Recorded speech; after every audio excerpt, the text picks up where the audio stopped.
બરોડા જિલ્લાના કરજણ તાલુકાની જે નરેશ્વરની ઘટના બની હતી, જે ડ્રાઈવરભાઈને ઢોર માર મારવામાં આવેલો હતો, જે કરજણ તાલુકાના બીજેપીના ધારાસભ્ય અક્ષયભાઈ પટેલના પુત્ર ઋષિભાઈ દ્વારા અને તેમના સાથી મિત્ર દ્વારા અને ડ્રાઈવરને ધાક ધમકી આપીને ખોટું નિવેદન આપવા મજબૂર કરવામાં આવેલો હતો. ગિરીશભાઈ શેઠ તેમને જે ડ્રાઈવરભાઈ છે તેને એનો આજે ખુલાસો કરવામાં આવેલો છે. સામાજિક કાર્યકર્તા ઘનશ્યામભાઈ દ્વારા આપ વિડીયો માં જોઈ શકો છો અને સાંભળી શકો છો. CID trust news Bharuch Gujarat bureau chief Mahesh Vasava.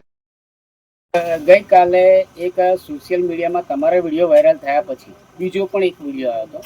એમાં આ જે ભાઈ જે છે એમના દ્વારા એ વિડીયોમાં એવું કહે છે કે અમારે તો ફરિયાદ કરવી નથી જ નહીં, પણ જે ભારતીય ટ્રાઇબલ સેનાના જે પ્રમુખ જે છે ઘનશ્યામ વસાવા, એમણે અમને કંઈક પૈસાની લોભ લાલચ આપી અને આ ઋષિ પટેલથી માંડીને જે અન્ય સાથી મિત્રોના નામ બોલવાનું તમે કહ્યું હતું, દબાણ કરીને તમે આ કેસ કરાવ્યો, એ વાતમાં કેટલી સચ્ચાઈ છે અને શું છે?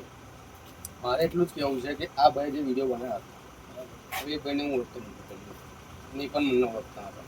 અને વિડીયોમાં એવું બોલે છે કે ભાઈ જે આવીને ધમકી આપીને ઘનશ્યામભાઈ નામ લખાવા કર્યું, પણ એવો મારો કોઈ સંપર્ક થયો નથી. બીજી વાત, એ ભાઈને હું ઓળખતો નથી, છતાં પછી આ જે ધાક ધમકી આપી આ ભાઈને ધમકાવવામાં આવ્યા હતા અને આ ભાઈ આજે કબૂલ્યું છે કે અમે ધાક ધમકી આપીને પછી મારો આ તમામ નામ આવીને આ લોકોએ કરવા કીધેલું છે.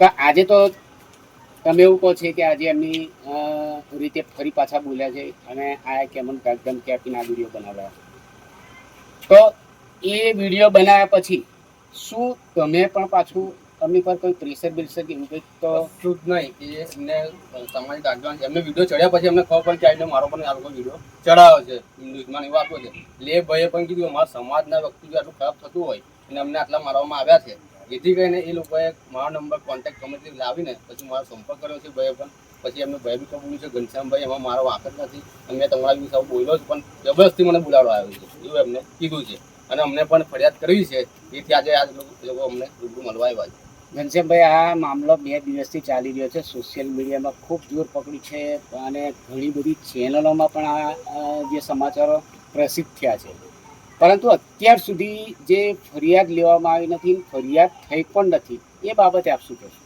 હવે જ્યારે આ બનાવ બન્યો અને બીજા દિવસે મને જાણ થઈ એટલે હું રાત્રિલા પણ ગયા હતા મેં અને મારા સાથી મિત્રો જોડે. હવે વર્ધી પણ લખાયેલી હતી અને MLC રિપોર્ટ પણ મોકલેલો હતો પોલીસ સ્ટેશનમાં નાનપુર, છતાં પણ ફરિયાદ અત્યાર સુધી હાલ થઈ નથી. અને હમણાં નવે રાજપીપળા હોસ્પિટલથી જે મિત્ર છે ને અટોલભાઈ એમને દાખલ કર્યા છે. એમનો ફોન આવ્યો હતો કે ડૉક્ટરે એવું કીધું છે રિપોર્ટ જોતા કે વધારે માર વાગેલો છે, જે તમે વિડીયોમાં છે એની કરતાં ડબલ વધારે વાગેલું છે એમ રિપોર્ટમાં એવું છે. એ નવેસરથી રિપોર્ટની કામગીરી ચાલી રહી છે અને ત્યાંથી અમે ડૉક્ટરને પણ કીધું છે કે તમે જેટલું જલ્દી બને એટલી વર્દી લખાવો. વર્દી તો ઓલરેડી લખાવી હતી, પણ તમે જાણ કરો પોલીસ સ્ટેશનમાં ને આવીને ફરિયાદ લેવા માટે લોકો એ કરે નિવેદન લે એની અમે મીડિયાએ એ પણ તપાસ, જે તમારો પહેલો વિડીયો નટુભાઈનો જે વાયરલ થયો ત્યારબાદ અમે મીડિયાએ પણ તપાસ કરાવી, પણ એ તપાસ દરમિયાન મને એવું જાણવા મળેલું હતું કે આ લોકોને અંદર ઝઘડો થયેલો, એમાં માર પડેલો છે, પણ જે તે વખતે આ ઋષિ પટેલને આજે તમે નામ લો છો એ લોકો સ્થળ પર હાજર નહોતા. આ લોકોને આવું કેવું છે, તો એ બાબતે શું કહેશો? એ જે વિડીયો બનાવ્યો હતો આ ભાઈ પોતે સાક્ષીમાં છે. આ ભાઈ એમને તમે પૂછી લો, જોકે મને ખબર નથી કે કોણ હાજર હતું, પણ કહેવા મતલબ શું છે આ જાણ થઈ અને જે નટવરભાઈ છે જેઓએ પોતે મને કીધું કે આટલા વ્યક્તિઓ હતા અને પોતે એમને કબૂલ્યું છે અને જે આ ભાઈ જે સાક્ષીમાં હતા તો આપણે એમને પૂછી શકો છો. તો એ બાબતે આપણે CCTVની માંગ કેવું કંઈક કરી? હા, તો એ રોડ પર હશે તો ફાર્મ હાઉસ છે, આવો કહે છે કે જે ફાર્મ હાઉસ CCTV કેમેરા છે જ ને. આ ભાઈ બી સાક્ષીમાં છે, ત્યાં કેમેરા છે જ. પછી એમાં પછી મારે એમને કંઈ કહેવાની જરૂર હોતી જ નથી કે તમે આનું નામ લખાવો. આ તો મેં સામાજિક આગેવાન તરીકે ત્યાં ગયો ત્યારે મને જાણ થઈ કે આટલા વ્યક્તિઓ અમને માર્યા છે.